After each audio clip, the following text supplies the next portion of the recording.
All right, welcome to the next episode of FieroCast. This episode, it's let's talk about the enthusiast guide to the Pontiac Fiero. But before we get into that, just want to take a moment and say that we're here to entertain you, and we hope that you guys can find us entertaining, information, and just enjoy what we're doing to help everybody get through what is going across the United States right now. In Illinois, we are stay home. So what better way to get through this? Let's talk. So hopefully we can do a couple more of these in the next couple of weeks and just kind of help everybody ease through what's going on. So today we want to welcome Jim Hallman, Paul Vargas, and Bill Clicker. These gentlemen were an essential part of a large group that helped build what we call today the Enthusiast Guide to the Pontiac Fiero. As a reminder, where you can find all our podcasts, you can find it on FieroFocus.com, our Facebook page at N.I.F.E Club, and we also will throw a little bit of information in there on Fiero Focus magazine. So, again, we've got some good podcasts lined up. We've got original owners. These are first owners of the Fiero, or is what we call a hand down. Anybody that was given their Fiero by a grandparent, a parent, we still consider them original owners because they are staying within the family. We're going to chat with the ladies of N.I.F E. We're going to have some tech discussions, and hopefully in late May we're going to get the Midwest Fiero Club's group representatives together and chat with them. So, but let's get started. Again, welcome Jim Hallman, Paul Vargas, and Bill Clicker. So, all right, gentlemen, let's dive into the background of what the Enthusiast Guide to the Pontiac Fiero is and how the project like this got started. Sure. Thank you, Mike. Jim Hallman here. The Enthusiast Guide started out with really a core group of about 8 people. I'll have Bill Clicker mention something about the background leading up to that, but the group itself included a lot of our board members at the time and also club members. So we had club member Blake Bendusky, who really focused in on the 1984 model year section. We had Ken Campbell, who was at the time our club vice president and secretary. Ken actually passed away back in 2010. He handled the 1985 section.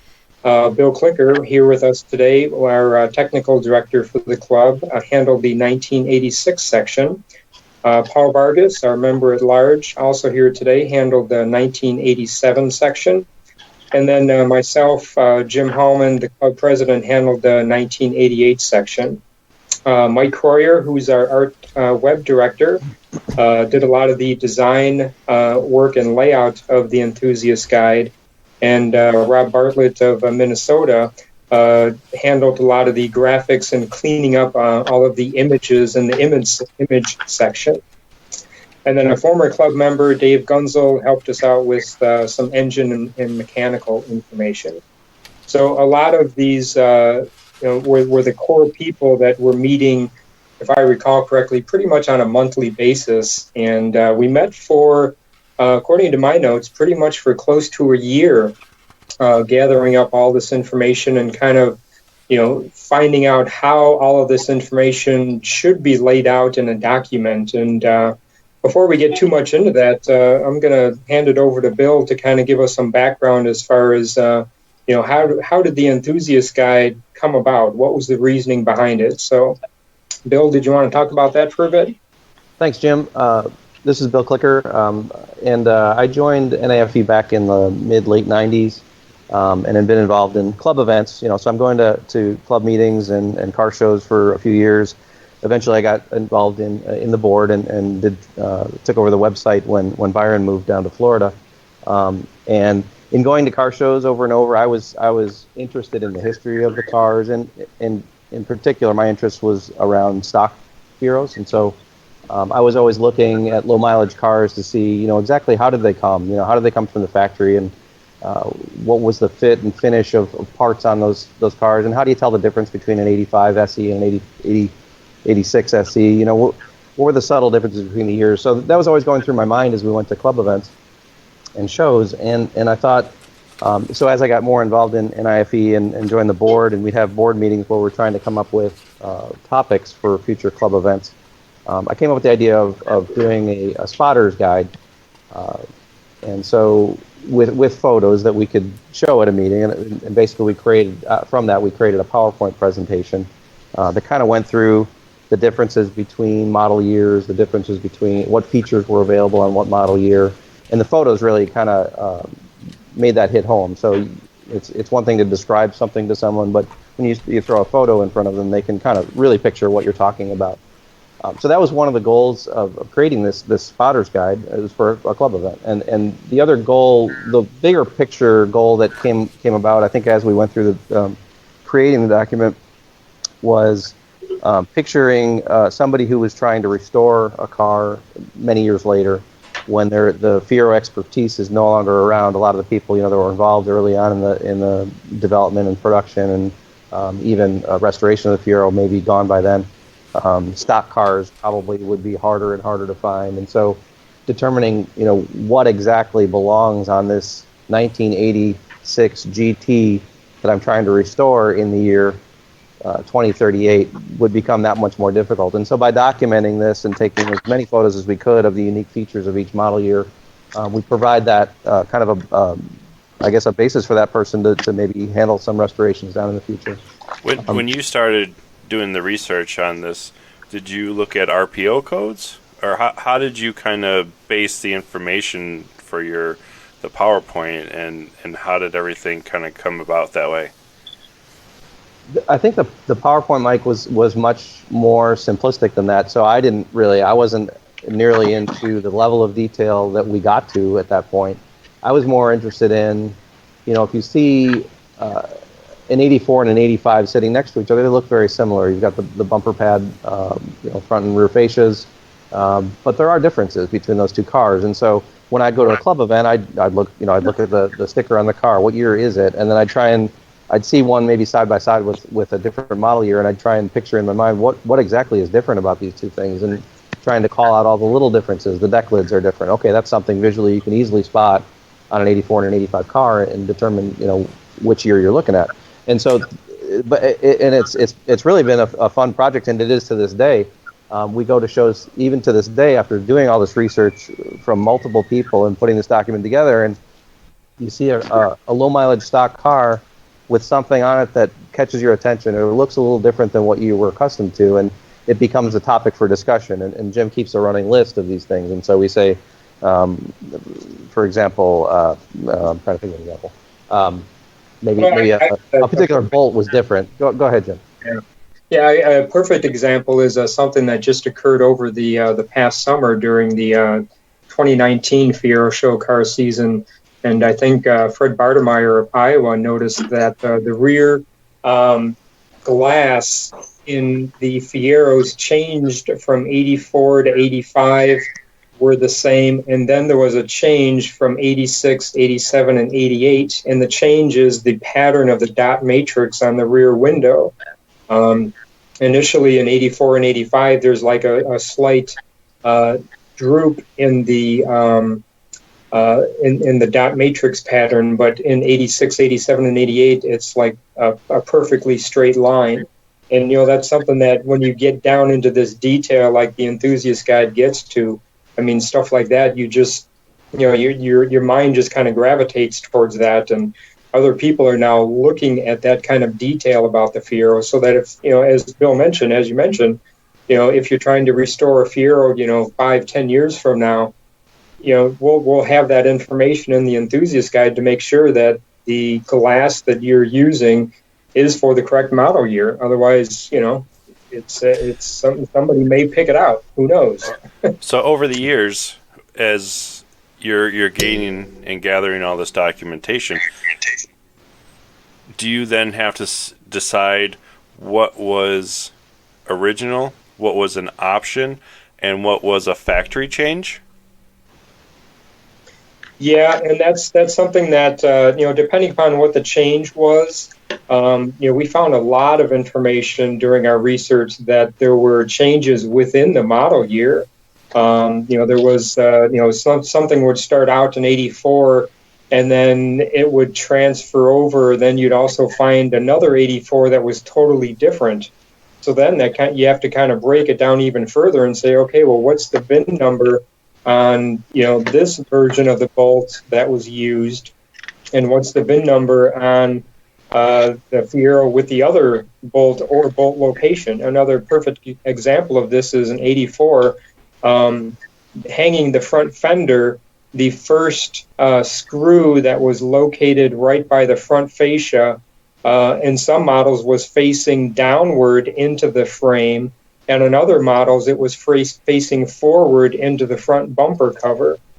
And after you find that detail within 1984 Fieros, then you have to start looking at the VIN numbers, and you say, okay, well, sometime between VIN numbers XYZ and ABC, this change occurred. I mean, you can't really define it to an exact number, but you can develop some kind of range as far as when this model year or model change in the within the model year occurred. All right, so I'm going to throw a wrench into this and see if you guys know this. When you say that it was a model year change, what did they have to do as far as in the factory level? Did they have to reset everything to change that? Or was it just a quick tune and we're going to reposition it this way to get it out the door faster? If I had to guess, knowing manufacturing, obviously it had to go through several layers of approval, design approval and industrial engineering approval, as well as then new tooling would have to be developed depending upon what the change is within a model year, or within 1984, let's say, incorporating that design change. I mean, there would be several layers of approval, and then some kind of a testing within the manufacturing plant to make sure that everybody understands what the change is, and then training would have to take place to retrain everybody in terms of here's how you used to do it, here's how you're going to do it going forward. So I'm sure that there's multiple layers. And Bill, I don't know if you have any different insights, seeing as you quasi worked for an automotive factory. I don't know if you have any different opinions on that. Yeah, I was going to say that I worked at a Chrysler plant, and even a minor detail like you talked about, that one bolt change, there's huge implications there, right? So what's the torque spec? If they're going to move it from that bolt going into the frame to going into a soft fascia piece, there's a different torque that's applied. Maybe the fastener has to change because it's going into a different material. Maybe there's corrosion issues now that it's exposed rather than being inside the frame. That's just from the engineering standpoint. Now you look at the manufacturing standpoint. Maybe that fastener, now the tooling that applies that fastener is at a different angle because the bolt is being applied in a different way. Perhaps the order that subassembly is put together has to be changed, right? So now you need to move that fastener up the assembly line a little bit because that by the time it gets to that point, that tooling no longer fits. So it snowballs. Even the most minor of changes, I think, Jim, I think you described it accurately. There's a lot of iterations that they have to go through and things they have to think about from engineering to production right down the line. And all to do this without interrupting production also. Yes, correct. Yep, and that's the challenge. But with the Fiero plant, there were a lot of gatherings during the production week. I think they met at least once a week and just kind of shut down the line and brought each of the different departments together for discussions about improvements. And a lot of these things that we see is these, the changes of locations of mounting screws and that, I'm sure has got to be the results of some of these meetings that took place where somebody would just go in and say, you know what, it's the most challenging part of my job is trying to put this, mounting screw into the front bumper cover. Is there a way to make my job easier so that I can be more productive and have that mounting screw go down into the mount into the frame versus mounting into the front bumper cover? And stuff like this just happens as a way to improve the productivity of the Fiero. And it's amazing how much information you gather from just, like Bill said, you started off with a PowerPoint presentation, and it turned into a almost 60-page book now. Yeah. I'd add to that. So I gathered a few stats from the presentation because I was curious, where do we start from? So as Jim mentioned, this was November 16, 2002 was the club meeting where we presented this. We had 36 slides with content, so it would show, maybe some production numbers, some stats about the Fiero, similar to what you see in the EG, just not organized in the same way. We had 19 photos, so we've gone from 19 to many more pages and pages of photos in the EG. And then at the end of the presentation, we had 10 quiz questions. So to test the audience, let's go through what you just learned. And so it was interesting to see from the PowerPoint to the EG what a huge change we've made and all the additions we made to it. Yeah. You were going to say something, Paul?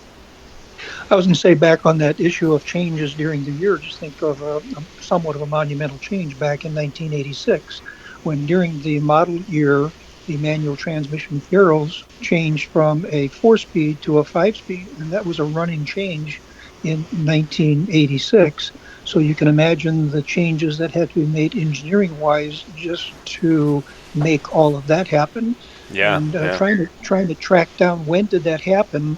I remember asking people who had a 4-speed and people who had a 5-speed to give us VIN numbers, and we narrowed down the timing of when that change took place to somewhere in the neighborhood of maybe 1,000 VINs where that change actually happened.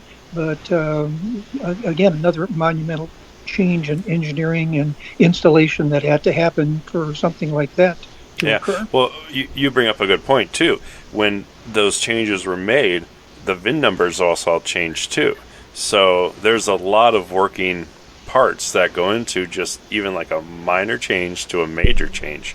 So yeah, interesting on how much more information you gain from just looking at little things over the years. So Bill, you were talking about the PowerPoint presentation, and you said it started off at 36 slides. Would you have imagined back in 2002 and now jumping to 2020 that it would be a 60-page book? Certainly not. We started with the PowerPoint for a club meeting, and we accomplished that goal, right? So then it became a question, what do we do now? And so since I was managing the website at the time, I'm like, okay, I can easily convert this PowerPoint to an HTML file. And we did have it on the website at some point, just the PowerPoint presentation, so people could review it. And then I think the interest didn't stop, though. So I mentioned earlier that I was very interested in finding, for my own purposes, understanding the differences between model years and between cars. And so the little details just kept coming out, and it was really fascinating. What Jim just talked about, the changes in the frit on the rear window, I didn't know that. I've looked at thousands of these cars in shows over many years, and in no way did I ever see that. So it's fascinating still to this day to find these things that we've been staring at for many years, and they just didn't pop out at us. And so the EG gives us an avenue to collect that information and publishes out so that others can benefit from that same knowledge. So you started this in 2002, and we're going to jump a couple of years to 2005. So during that time, the first publication, version 1, was published and distributed in, correct me if I'm wrong, June of 2005, right? Yeah, it was early June of 2005. We had kind of a goal date to have it ready for the summer Fiero car show season of 2005, which typically starts at the Dells Run, which is usually late May, sometimes early June of that year. So we decided, how are we going to promote this thing? How are we going to get the word out that this new thing to the Fiero community is available? And at the time, there was a huge marketing campaign for milk.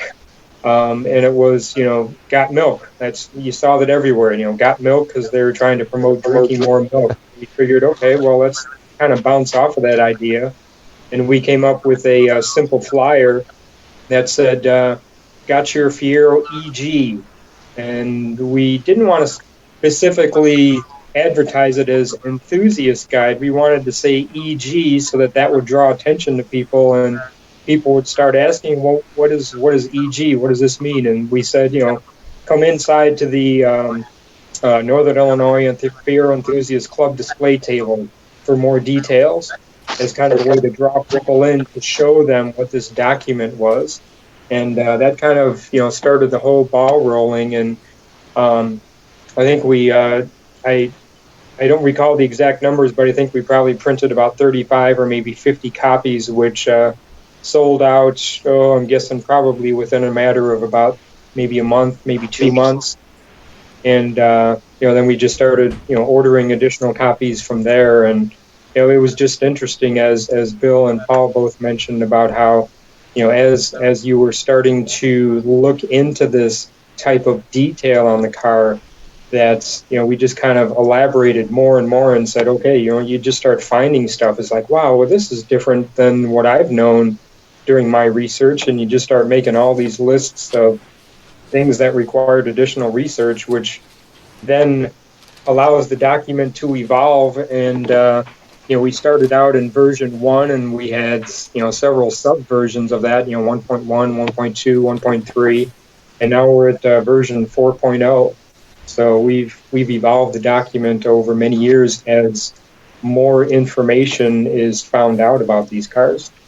So I'm looking at one of the earlier versions. Surprisingly, I don't have version 1. I'm looking at version 1.03, and how long did it take per meeting or gathering to set everything up? Because I'm looking at this, and you've got your informational, you've got interior details, exterior, drivetrain, suspension, options, and then you start getting into more of the general information, and you got your charts and VIN decoders. You even got the 60-degree V6 comparison, and then you start going into the images and stuff, which are very nicely detailed as well. But just looking at the first versions, what would you say was the time frame of each meeting? And between that 02 and the first printing in 05, were those 3 years just heavily meetings, and were a lot of things going on in that period of time of design as well, or was it just all just kind of, here's the information and let's just start doing a storyboard of how we want it laid out? Yeah, as I recall, and obviously Bill and Paul, you can chime in too. But as I recall, we met, according to some of the research notes that I was looking at to prepare for this podcast today, we met for just about a year, and I'm pretty sure that we met for once a month, probably more so towards the introduction date. And if I remember right, these meetings were at least an hour, probably about 2 hours long. So, and those meetings were just kind of a gathering place to make sure that whoever was working on the 84 section was, the information we were gathering was very laid out in the same way for the 85, laid out the same way for the 86, so that there was a unification of each of the different model years, and each segment was coming out in the same in the same format, so to speak. As you mentioned, there's all the different segments, and obviously that was one of the first meetings that we had. Is like, okay, so here's all the data that we have. How are we going to break it down into segments? And then that's when we came up with the ideas of, let's have a segment on suspension and brake details. Let's have another one just on interior. Let's have another one just on exterior details, and then kind of a summary or a highlight section of, if you just want a quick bullet point about what the changes were from what were the highlights of the 1984 model year. Here's 6 or 7 bullet points just about this year alone. So that's the way I recall it. I don't know. Do Bill or Paul? Do you have any other recollections? Yeah, my recollection is these meetings went a little longer than that. I recall probably more like 2 or 3 hours as we sat there and talked about a lot of these subjects and how to present them, and gathering all this information together. I seem to recall them going quite a bit longer. Okay. I think another thing I can add is I remember when we said, well, kind of one of the design goals is to provide a photographic backup of the information we're putting in the document. We just didn't want a bunch of text in there. We wanted photos to reinforce that. And I think at some point we came up with the concept of the image gallery versus stitching images into the document itself. And you'll notice in the EG, we stuck all the photos in an image gallery at the back of the document, so they're all grouped together. But then we reference those throughout the document with the small camera icon that we came up with as a representation. I found that pretty interesting, because then when you're reading that particular line item or information, when you see that, you're like, okay, now I can jump back and take a look at that image while I'm still looking at it. Yeah. And I think what, if I recall, what brought that idea out is, again, we wanted to highlight the changes that were taking place from 84 to 85, or again, within a model year, 2 changes within 85. And that way, if we had image references, we could say, in the bullet point in the enthusiast guide, see image number 38. And then, you can say, that this change occurred with this part, and you can say, see image number 38 and 39, so that you can compare them side by side and say, okay, now, as Bill mentioned, the important thing was to visually see this stuff. I mean, sometimes it's difficult to describe stuff just within text, but as they say, a picture says 1,000 words, and that way you can see what the difference is that we're talking about in the enthusiast guide. So, looking at and going back and looking at what was the main reason for doing a subversion. So we had 1.0, or you had 1.1, and then you had 2, 3, 4, and then 5 in 2008. Was there a lot of information added, or was it just subtle information before jumping over to 2.0? I can give the background, I think, on the versioning as a concept. That I've been in IT for a long time, and software versions, any program you run has a software version specifically tied to it. And so I think I knew that this document was going to evolve, and it would be nice if somebody bought one that they're getting something newer, that there's a difference between the 2 documents they're looking at. And so the concept of adding a version number, I think came from me, but determining what goes into a version and what versions were created, I think probably Jim can speak to better. Yeah, I think some of when we went from a version 1 to a version 1.01, that was just a minor addition that we made, and by minor, it's just like we added in some additional bullet points as we continue to look at Fieros in detail. We came up with new things that we found, and we were at a point where we were ready to reorder another batch of enthusiast guide, and so we just said, well, let's go ahead and add these changes in, and we'll make it version 1.03. And then when we had like a major change in terms of adding in like an entire section or adding in several images, reference images, because, as we were going through our research, we found out that when we first came out with the enthusiast guide, maybe we didn't have an image for something and we couldn't find it in time. So we just went ahead and had the text in there, but we were still researching images because we knew that change was out there, but we couldn't find a Fiero with that change on it. So as soon as we found a Fiero with that change on it, we'd take a picture of that at a car show, and then we would add that picture into the image gallery. A lot of those changes were when we moved from version 1.0 to version 2.0 and then 3.0. And with the current version, which is 4.0, which was published to coincide with the 35th anniversary of the Fiero, that we added in entirely a couple of new sections. We added in a new section for all of the different labels, all the different stickers that you see on the Fiero about, coolant temperatures and stickers that are in the door jams and things of that nature. So that was like an entirely new segment that we had to research, and that is why we changed that into from version 3.0 to a version 4.0. Okay. Well, before we jump into the next version, 2.0, and just take a little shout out to Bontur Solutions. Are you looking for that special personalized gift for someone? Bontur Solutions can help you find that one-of-a-kind gift. Anything from t-shirts, sweatshirts, drinkware, signs, decorative items, holiday items, and much, much more. They can design pretty much anything you want for them, from pictures of your car, your favorite sports team, or pet, or saying anything that you want. The list is endless.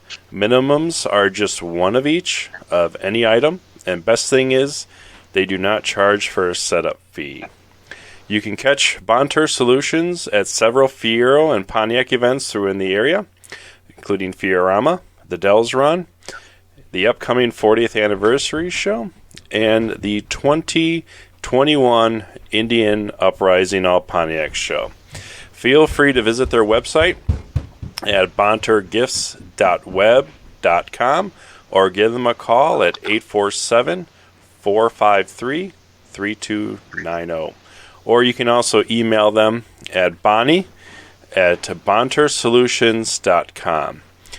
We also have promotional gifts at their website at bontursolutions.com.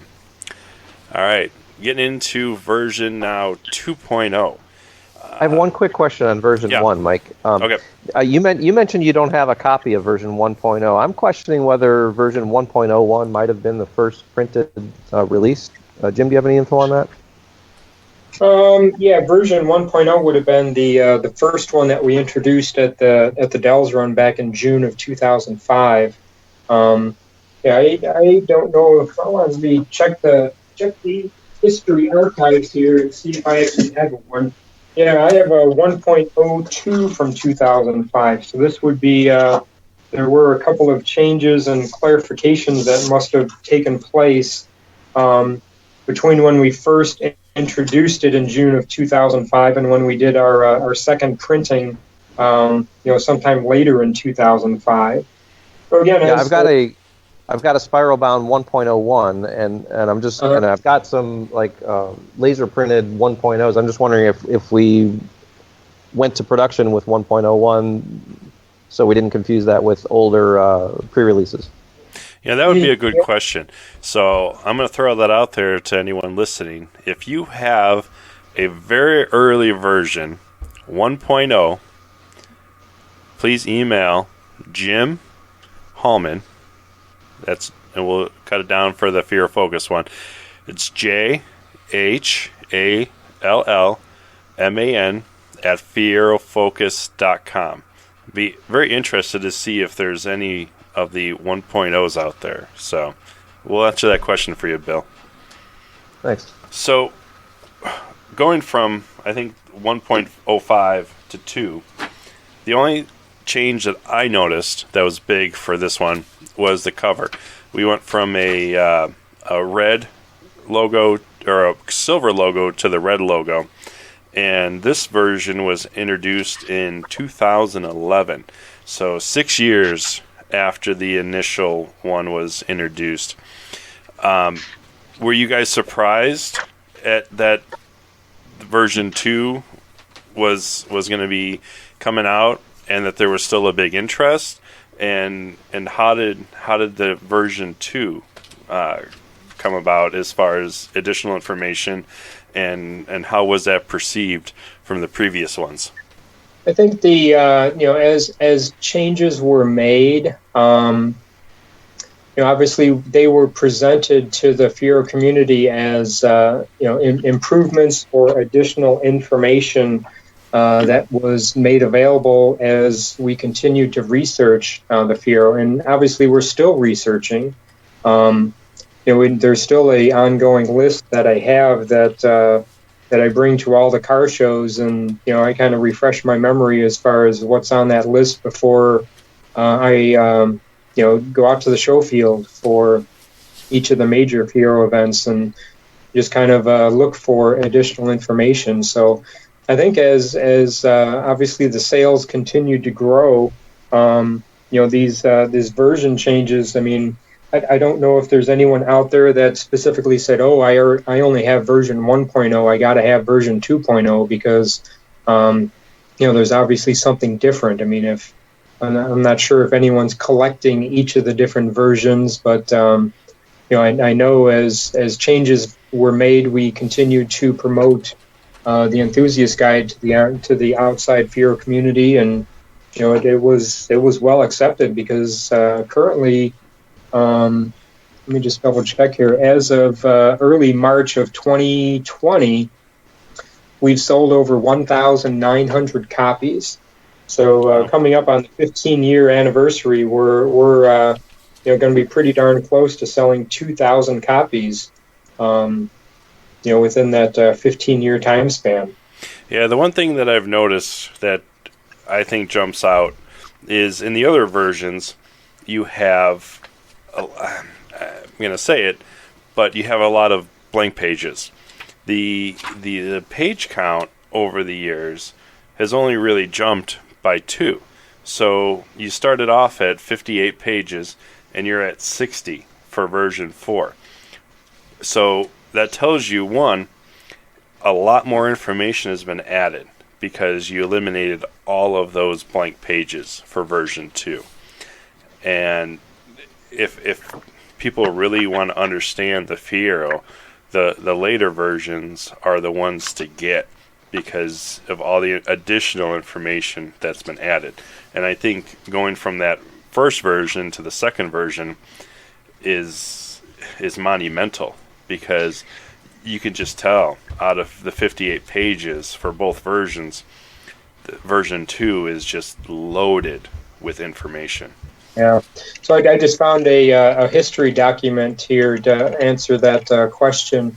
So it looks like back in 2011 or so, I have a file on my computer that moved us from version 1.07 to version 2.0.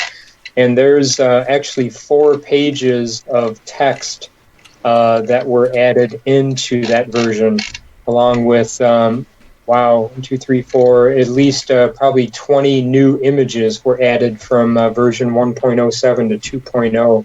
Wow, and again, that's a lot. As I mentioned before, I mean, as we continue to research the Fiero, and as we, as this is an ongoing thing, I mean, we're continuing to take pictures and document stuff so that we have a permanent record of it. As Bill mentioned earlier, I mean, this is eventually going to be a restoration guide for people that are trying to restore a Fiero that's maybe been neglected for a number of years, and it's time. As the Fiero continues to age, it's going to start continue to draw in new people, and they're going to be interested in having what looks to be a brand new Fiero and start investing money in restoring them. Do you know, is there any other documentation out there with any other car as detailed as this? Like, does the Firebirds have it? Do the GTOs, the Fords? Do you know of anybody else that has anything close to this? I think that every major group that is involved with a specific car. I mean, obviously not like a '77 Ford LTD, but something like a '69 Pontiac GTO Judge. I know that there's restoration guides out there, and as I'm not sure if they're designed similarly to the enthusiast guide, but I don't know if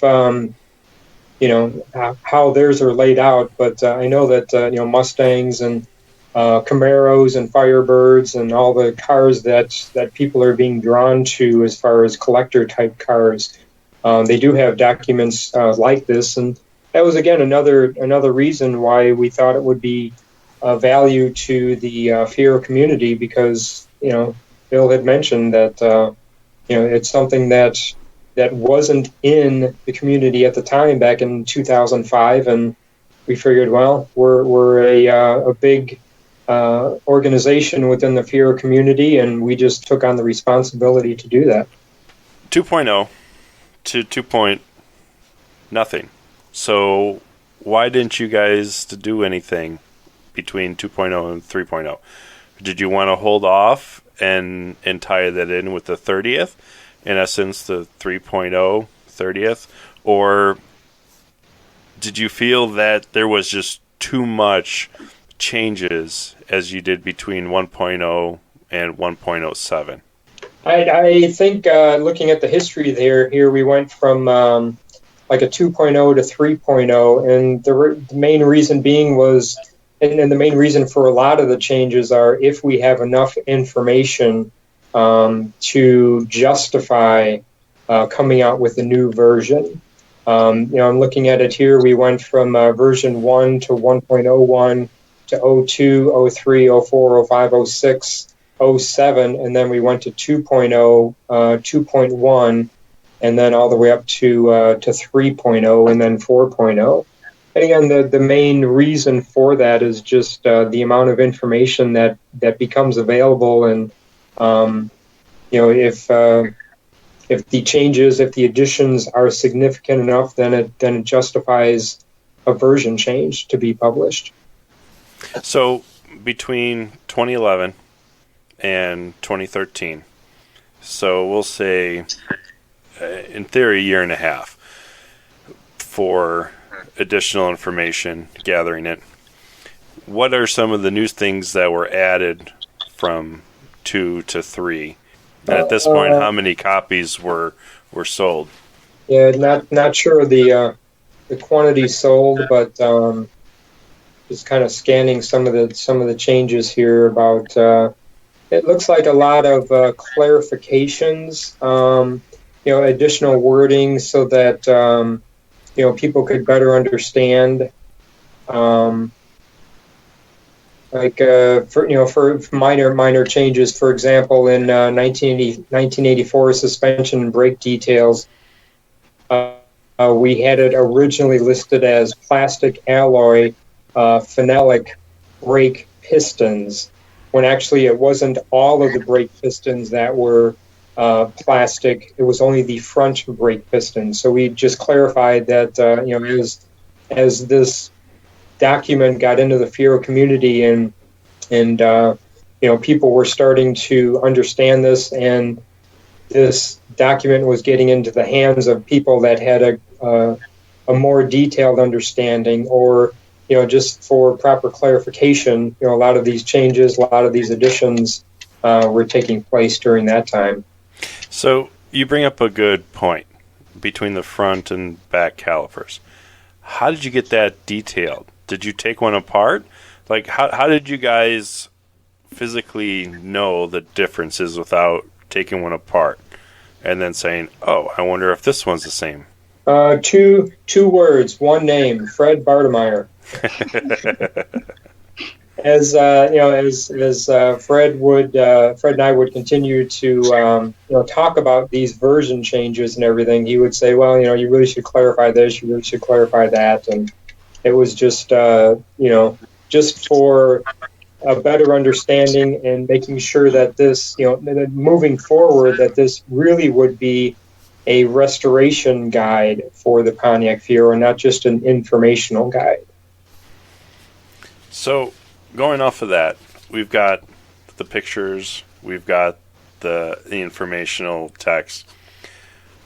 How did the RPOs and all of the intergraphs come about? Who did all that? Because I consider that separate from the actual text part, because I mean, with this stuff you get down some nitty-gritty fine measurements and everything too. Who oversaw that, or who took care of that? Bill, do you have any input on that? I not sure if I recall that part. I didn't. Was that? I know Paul just joined back in. Paul might have been involved in that, or Dave Gunzel. Yeah, Paul. The question was about the RPO codes and bringing all of that data in. If I recall correctly, didn't you were already accumulating an RPO code list, and you had it on your website at the time, correct?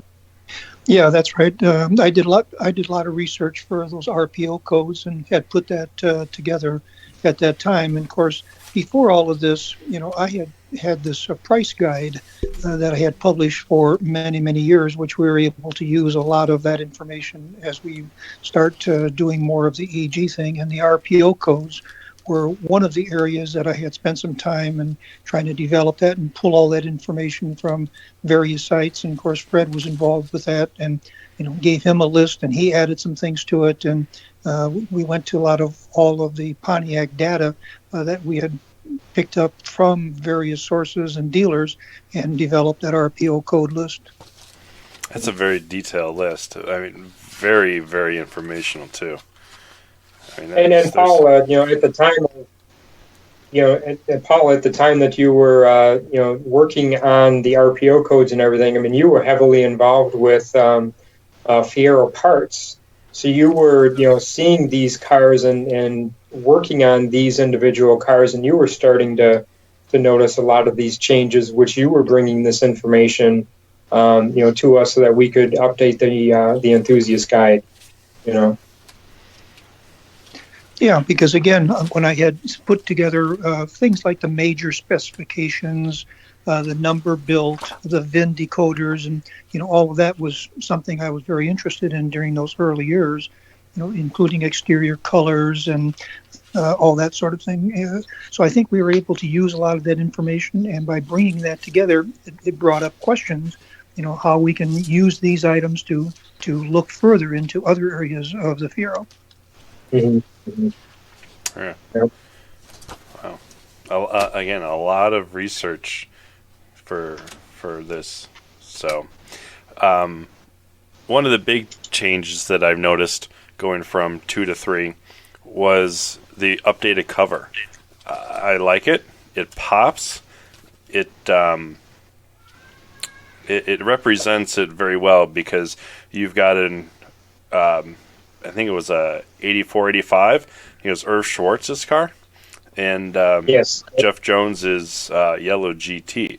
So it kind of gives you an idea of the change from early years to the later years. But very good cover. I noticed that some were limited edition. How come? Limited edition was something, to coincide with the 30th anniversary of the Fiero that took place back in 2013. We decided on having, if I remember correctly, like 100 copies or so that were, or maybe it was even 30. Maybe we did 30 copies that were quote unquote limited edition, and we serial numbered those. And we promoted it as, this is a special edition with a special cover, and just kind of to come out with a new way to market a document that has, at that time already been out for a number of years, and how to refresh a marketing campaign to get the word out that, there's a new updated version of an enthusiast guide out there. So, if I remember right, these people were lining up for these at the club table, and they were gone within, I would say, a couple hours, if I remember right. Yeah, I don't know, Paul. Do you remember that? I think you were at the club merchandise table, or you were registration at the 30th. Do you remember anything about that? That's true. Yeah, they were sold rather quickly. I think the idea, what we had put together was the idea of a marketing of it, to kind of refresh the idea of having a special anniversary edition and then having them called limited edition and then having them numbered.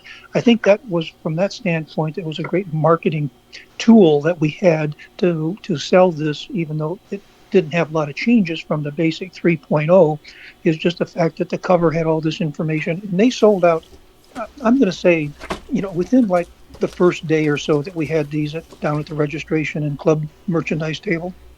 I think the one big thing looking at this that kind of drew everybody's attention was you guys added the actual track cars for the Indianapolis pace cars.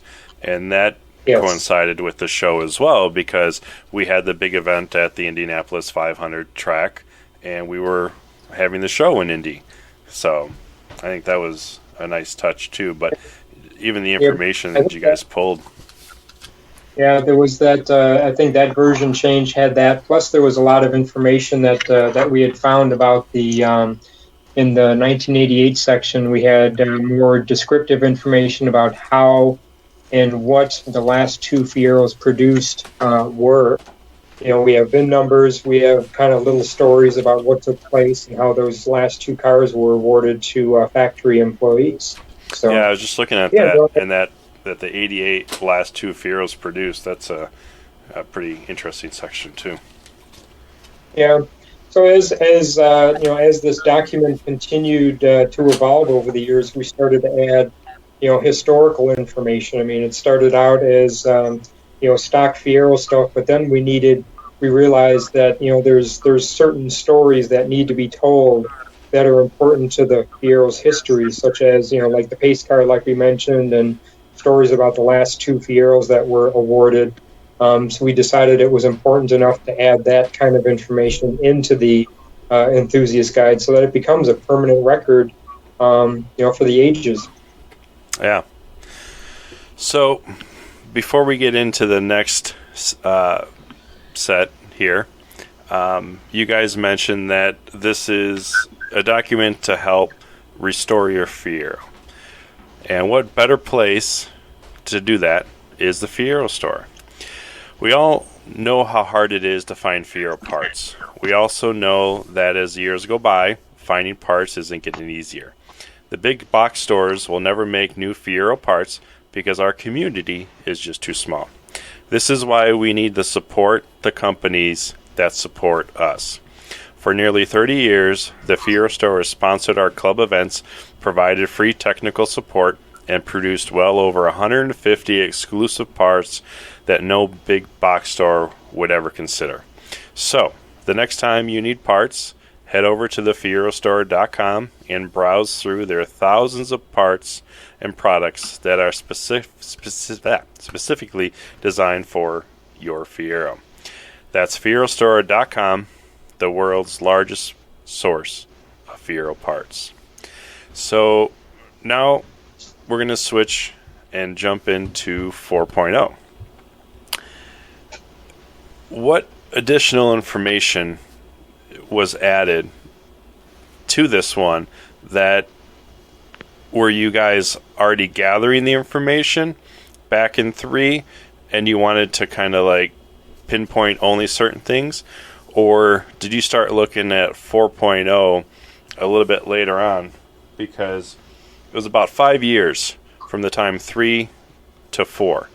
So what was some of the ideas of different information, and did you decide to think, instead of doing it every other year or every year, just coincide it with anniversary shows? I think we saw that as a huge opportunity for a marketing campaign, as far as there's going to be Fiero owners from across the nation, and what better place to introduce a new version of a Fiero only document than at a Fiero anniversary event. So that's how it coincided with version 4.0 coming out at the 35th anniversary event. And just kind of scanning some of my update files here. The main two segments that were added into the version 4.0, one, we did a huge amount of research on the various labels that were utilized for the Pontiac Fiero. And by labels, we mean like VIN number labels. There were many different versions of the caution fan blade labels for the top of the radiator and for the rear deck lids. There were many changes to even the parts identification label, which is on the driver's side inner front wheel well in the front compartment. There's just multiple changes, and this was something that during our research and trying to come up with new things that needed to be documented, during our board meetings and just general discussions, we decided, okay, it's time to do some research and bring some information to the Fiero community about different part number descriptions and different labels that were utilized for instructions on how to set the parking brake, vehicle emissions control information stickers that are on the rear deck lids for all the different engines and such. So that was one of the major changes. And then we also did specific research on the luggage carriers. There's two different luggage carriers that were used on the rear deck lids. There's a coupe version, and then there's a very similarly styled version for the GT, which is very rare.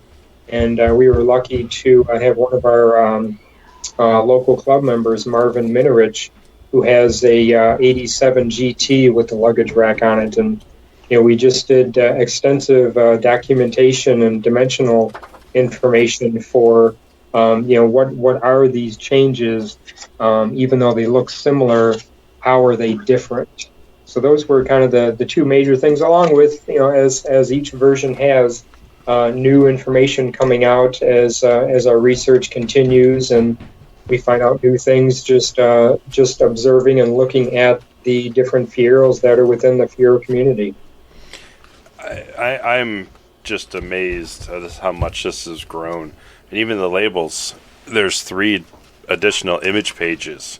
And you wouldn't think that there were these much labels throughout the car. But when you start researching, do you pick somebody to look into it? Or is it just you guys that kind of oversee it and then add it if needed? I know when we were looking at the version 4.0, I remember at some of the Fiero shows leading up to that, for example, the Dells Run or maybe the Heartland show. Again, I always have this list of changes that we're kind of researching, and it's an ongoing update list. And I remember, and Bill, I think you were part of this at one of the Dells runs leading up to that, maybe 2017 or so, 2018. I remember asking you to say, hey, Bill, why don't you go and handle this part of the research? Go and look at all the Fieros here and just see if you can find X. I don't remember what X was, but I try to get a lot of the board members involved who are at the Fiero shows, just kind of take one specific area, because sometimes, gathering this information can be overwhelming because you got, 10 bullet points that you're trying to research, and, it only applies to 84 Fieros and some only applies to 86 or 87 Fieros. And, trying to see all of these 70 plus cars on the show field looking for this information gets to be a daunting task. So, if you just divide it up and say, hey, Bill, just look for this and see what you can find out about, here's a very interesting example that we had found recently about, the sunroof option comes with a sunshade that's color matched to the headliner fabric, and it's fitted to the sunroof cutout. And that sunroof hold-down latch has, some of the Fieros have a ledge on it so that it holds up that sunshade cover, and other Fieros did not. So through this research, we found out that, this ledge on the latch was specifically designed to hold that sunshade cover in place. And therefore, in '87, when that option came out for the Fiero, they had to redesign that latch in order to hold that sunshade cover in place. If you bought an '84, '85, or '86 Fiero, you did not have that ledge in place because there was no need for it, but there was a design need for that in '87. So again, through research of looking at the cars, you have to start looking at all the Fieros, '84, '85, '86, and then you start focusing in and you say, wow, '87 and '88 are different. Then you have to go back and say, I see this change now in a 1987 Fiero. I don't see it, and you have to verify. I don't see it in '86, '85, or '84.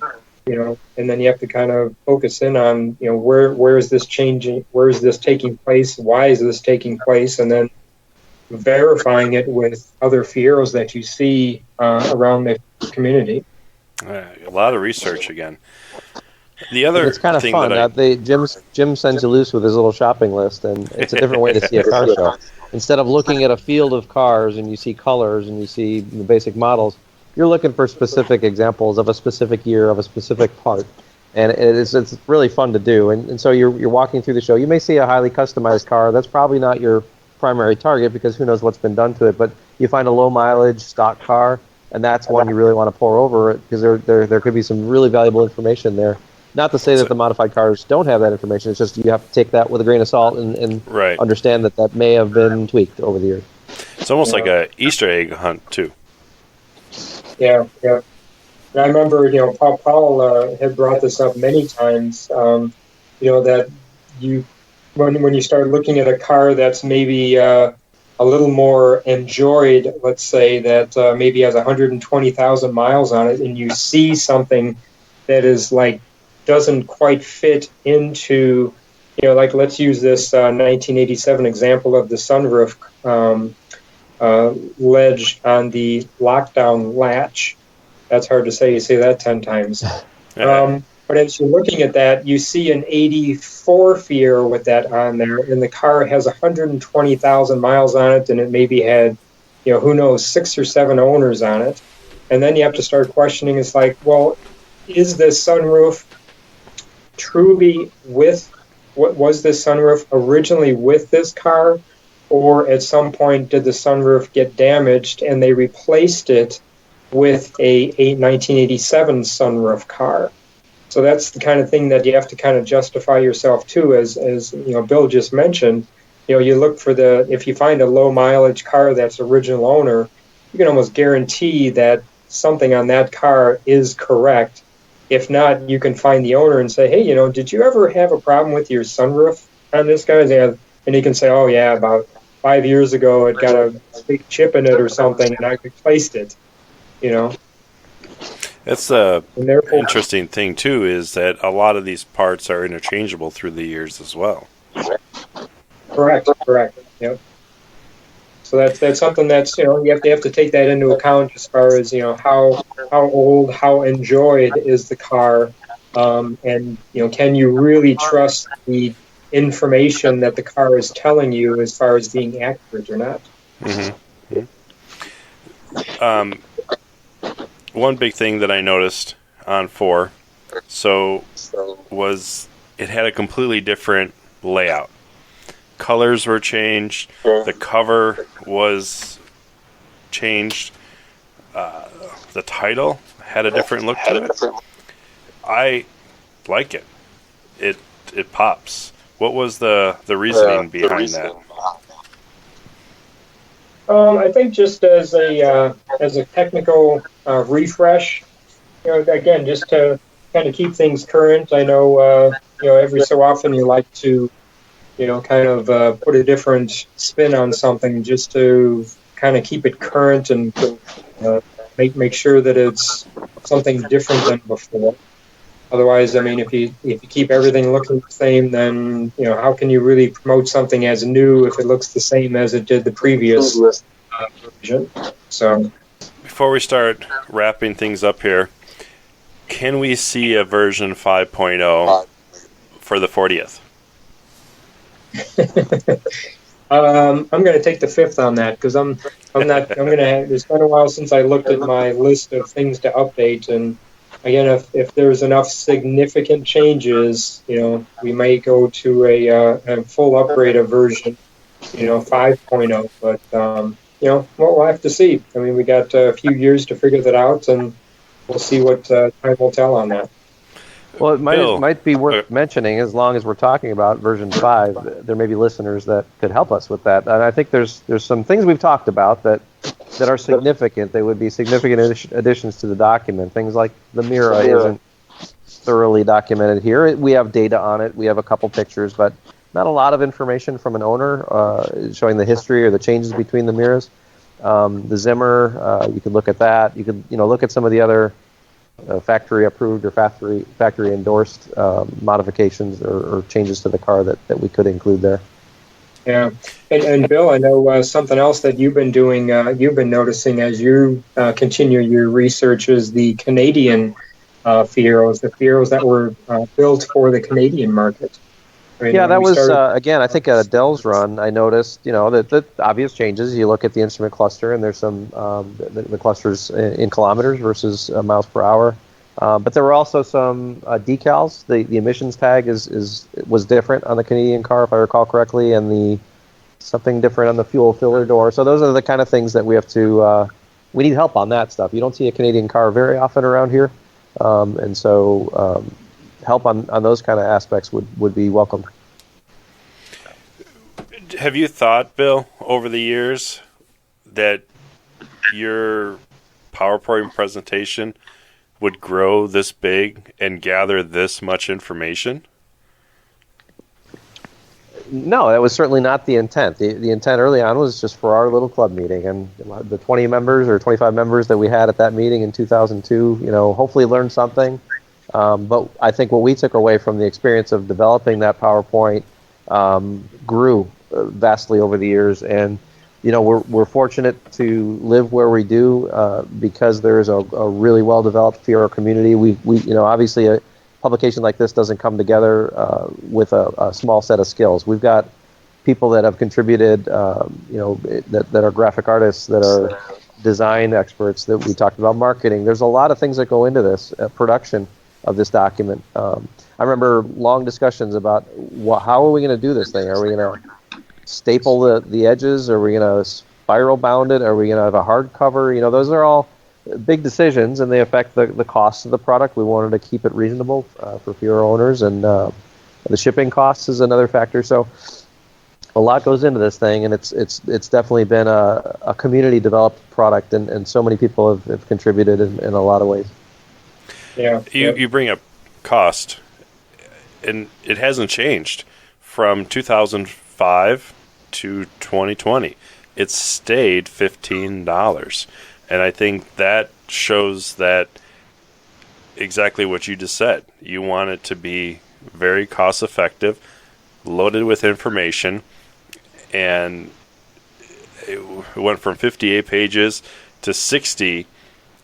A lot of information for $15. Yeah, that's and again with the Fiero community, we want to get this. The goal is not for the club to get enormous amounts of profit on this thing. The goal is to get this out into the Fiero community so that Fiero owners have this knowledge, to try and help us, because by passing along this information to everybody, it helps all of us better understand and better appreciate the Fiero for what it is. I mean, after doing this project, I mean, you can almost guarantee that your Fiero is pretty darn specific to your own personal experience of that Fiero, meaning that, you might see two 88 GTs, and they might be, an early VIN number and a later VIN number. And those cars, whether they are both 88 GTs, they're both optioned the same.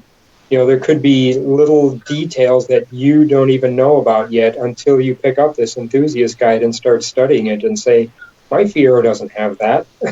Why not? Yeah. You were going to say something, Paul?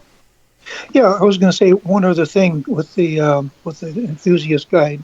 You know, over all these years, and Jim, you might correct me if I'm wrong here.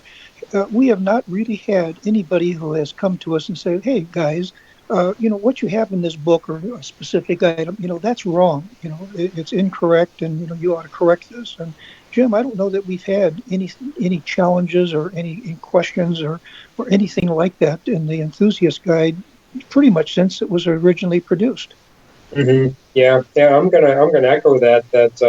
I know that was during some of the initial meetings. There was a big fear factor, and we still have like a chain of command as far as if there is a challenge to something, how is that challenge communicated, and it goes from one person to the next, and then it comes down to me, and then we do research on it. And I'm taking that as it's kind of hard to justify something is incorrect if you're seeing it, because a lot of this research that is included in this document is all from visual research. I mean, it started out as a lot of information from Fiero sales brochures and documentation as far as number of Fieros that had tan interiors versus gray interiors. And now as the car continues to, as we continue to study the car, it's kind of hard to say, well, that's not right or something because you're actually seeing it on the car. Some of the questioning we were thinking might be coming in as, well, maybe that didn't take place in 85. It actually took place in 84 because my 84 has this. But yeah, there hasn't whether it's good or bad, there hasn't been a lot of challenging to some of the information in here. It's pretty good. So let me ask one question because I don't want to miss this point. We've talked a lot about how the document was developed and how over the years it evolved and what the changes were that we made. I want to flip the question back on the moderator. And Mike, you've been integral into the development of this document and the production of it. Can you talk a little bit about over the years some unique experiences you've had with it, or some a little bit more about the work that you put into this thing? As far as the design goes, yeah.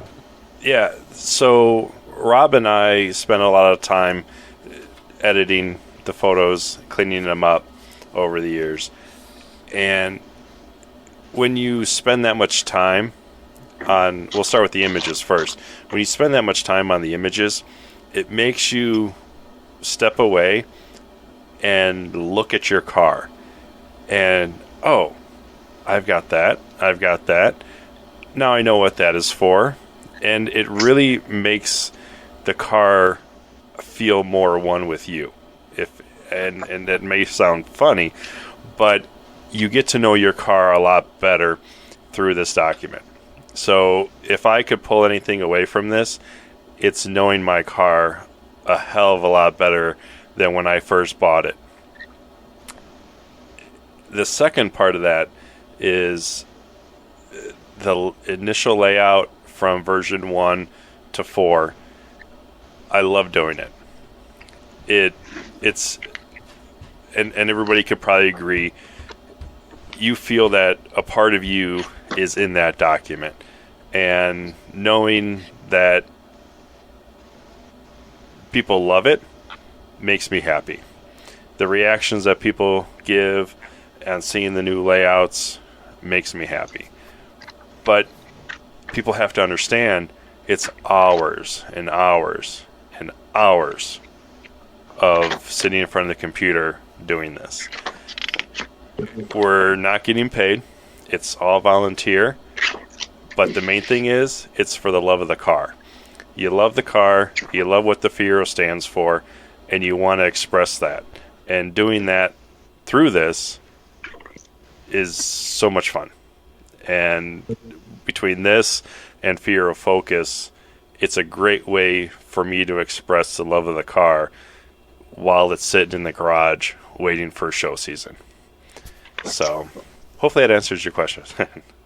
Thanks, Mike. I'm going to echo a little bit about that, about the love of the car. And I think that bringing a document like the Enthusiast Guide to the Fiero community, as Mike mentioned, helps you appreciate your car and enjoy your car more, because if you just pick up the document and you start studying maybe a section about a model year that's not yours, if you have an 87 and you're studying the 86 section, and then it helps you better understand your car so that you appreciate it more, so that you just as Mike mentioned, that you love your car more, if that's possible.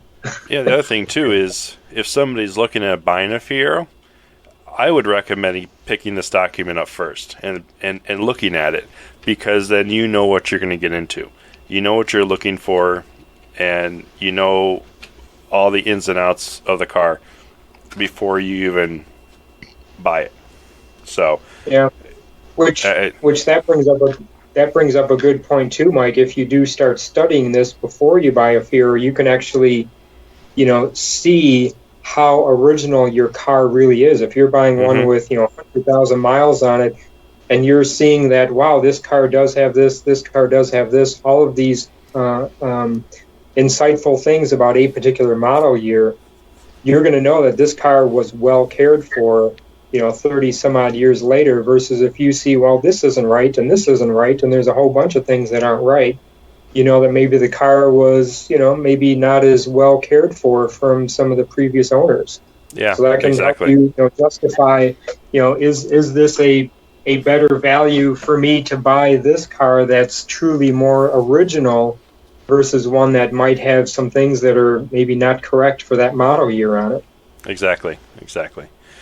So before we get into final thoughts, last year, or leading into the 35th, we had an EG that was passed around the round table speakers, and that round table speakers were John Callies, John Pascavan, Ben Shavivi, Greg Peterson, David Emmerling, and Floyd Dotson, and they all had a chance to look at the EG, and some I think even read it, and then some even were able to keep one and take it. Jim, what were their thoughts on them seeing it and what they thought of it? The overall synopsis of all of their comments dealt with being impressed with the fact that we have decided to keep the history of the Pontiac Fiero alive. And they were impressed also with the fact that we have spent so much time, not necessarily in a negative way, nitpicking the Fiero, but just kind of understanding about the Fiero and how it changed over time. I know many of the comments that we received from all of these guest speakers were just good information, and they were again quite reassured that the Pontiac Fiero was going to live on for a long time into the automotive history because of the amount of time and attention that we are giving to it now.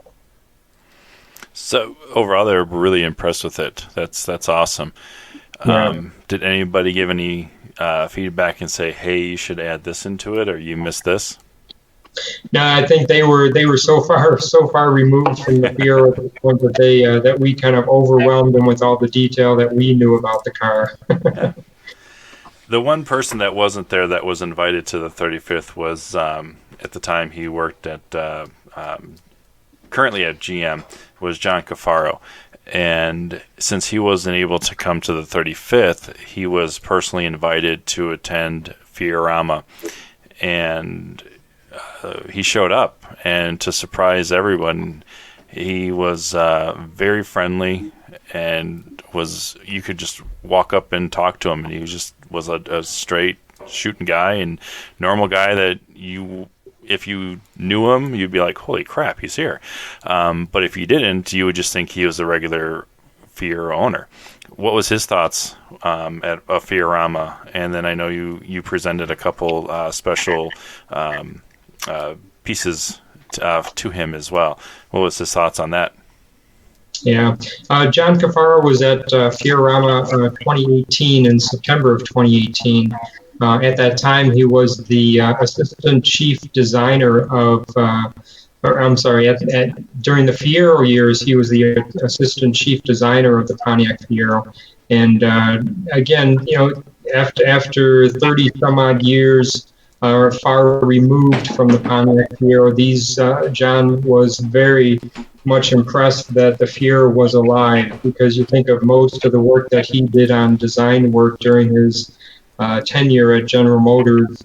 I'm sure a lot of everyday drivers and stuff that ended up on the floor of the design lab because it just wasn't accepted by the upper management of GM. But knowing that his work on the Pontiac Fiero has remained important, and we appreciate all of his efforts to this day. He was just overwhelmed with joy that we have kept the car alive for this long, and plan on continuing that car to keep the car alive in the years to come. At Fiorama, he actually did a presentation on some of the work that he had done on the Fiero and some of the work that he had done after. And then at the conclusion of his presentation, I presented him with a copy of the Enthusiast Guide and also a Fiorama T-shirt for that year, just as a show of appreciation for taking time out of his busy schedule to come out and share his day with a lot of fond memories of the Pontiac Fiero that he had from his early days of his career. Because this was, if I recall correctly, the Fiero was one of his first major projects that he worked on for General Motors. So again, quite impressed with how we've kept the car alive. Very appreciative, and very he understood the camaraderie that we have within the Fiero community, and he said that our camaraderie is quite different than some of the other car clubs. We're just a very close-knit group, and he could sense that. Just you think about it, and within about 1 24-hour period that he was with us, he picked up on that very quickly. I found out later that John had actually passed on a copy of the Enthusiast Guide to Mary Barra, who's actually the CEO of General Motors. And incidentally, I received an email from Mary after she got the Enthusiast Guide. And the email simply reads, obviously she's a woman of minimal free time on her hands, being the CEO of a huge corporation. But she took the time to send me an email that read, "Thank you for sending me the T-shirt and the Enthusiast Guide to the Pontiac Fiero book. It says, I appreciate your kind and thoughtful gesture. We will put the book in the GM library for the team to enjoy. Wishing you all the best, Mary." That's pretty cool. And I mean, everybody who's put time and effort into this book, that's like having your publication put into the National Archives of the United States, where it will forever be. This is something that this document and is going to be there forever for anybody to see, and that's pretty cool. That's really cool. Yeah, I was quite pleased when I woke up that morning and received an email from Mary about that. That was a big feather in our cap for everyone that worked on the Enthusiast Guide. Yeah, yep, very cool. Well, we're going to start wrapping this up, and let's get some final thoughts on this long journey from pre-2005, when Bill started this as a PowerPoint presentation, to 2020. And that's 15 years that this has been out in the public, and let's get a couple final thoughts before we wrap it up. Yeah, Bill, why don't you start us out, seeing as it was your initial idea, for the Enthusiast Guide, and we'll kind of take it from there. Yeah, thanks, Jim. It's been fun watching the project grow, and it started out as a collaborative effort. We came together as a team to develop a simple PowerPoint presentation to help the average Fiero owner when he's at a car show. How do you identify an 85 GT from an 86 SE? Those cars are very similar, at a glance, and the average owner might think they're the same car, but they're not, and there's a lot of differences between those two. So we started, getting together and just talking about what kind of things can we highlight, how can we make it easier for somebody to pinpoint those things, those characteristics when they're at a show and they see those two cars side by side.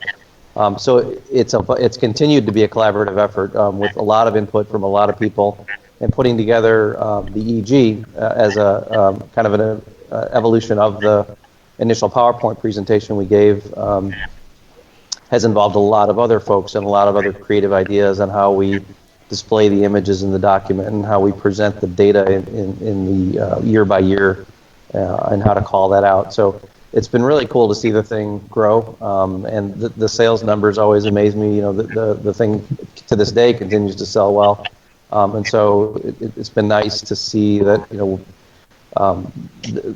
the money that we get from the EG has helped us as a club grow the club and provide events and nice services when we have events to our members, and so it's been nice to see it from that perspective as well. But it's been a great experience. I hope it continues to grow. This document is a living document. It never ends. It never ceases to amaze me that somebody points out something else that we missed. You think you've got it all, right? At some point, it seems like this document's going to be finished, but it never is.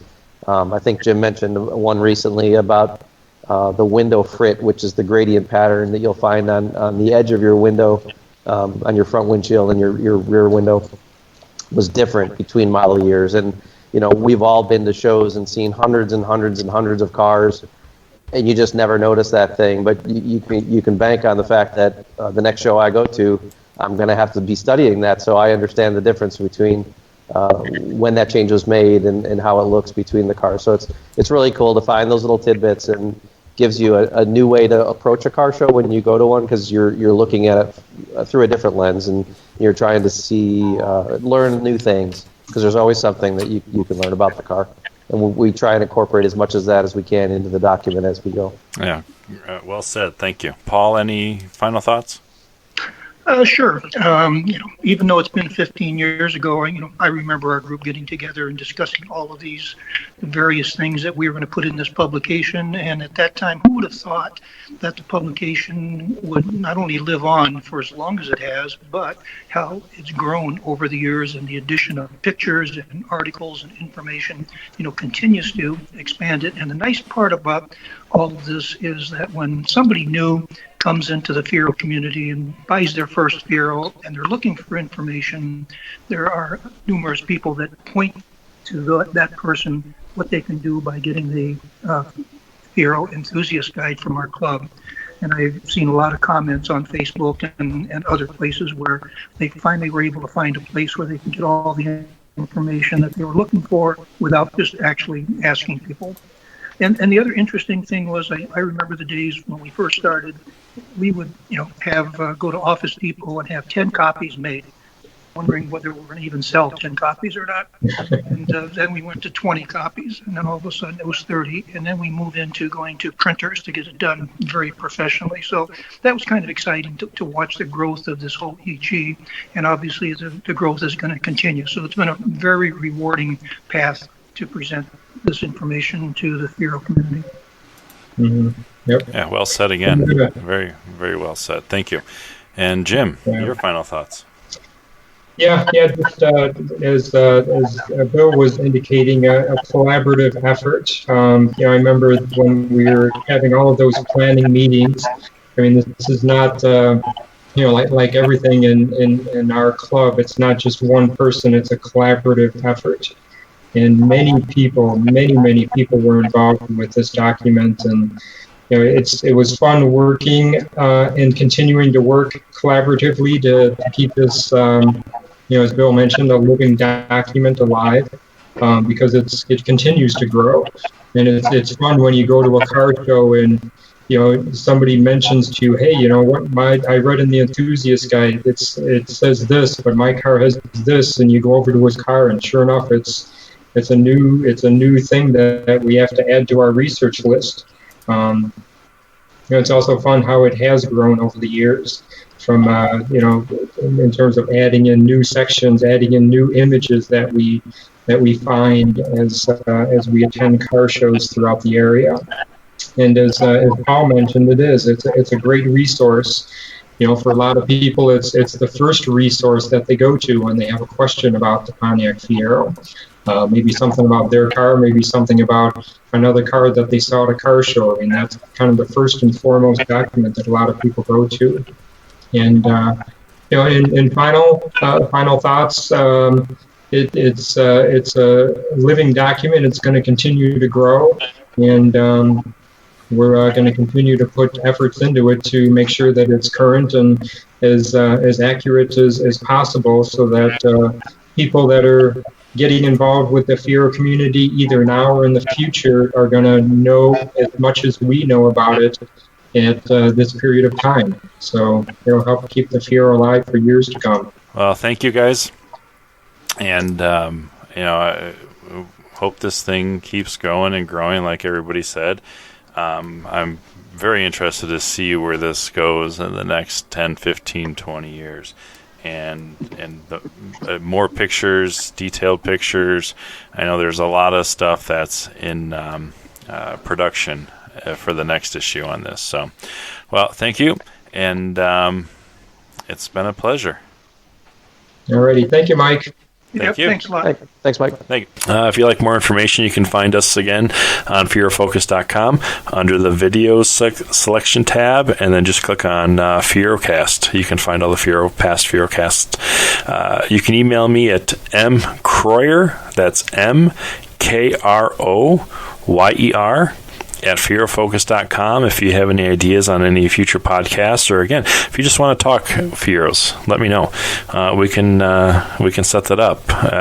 Everything is functioning now to where I can talk to you remotely with that social distancing. So again, thank you. Keep Fieroing, everybody, and see you on the flip side.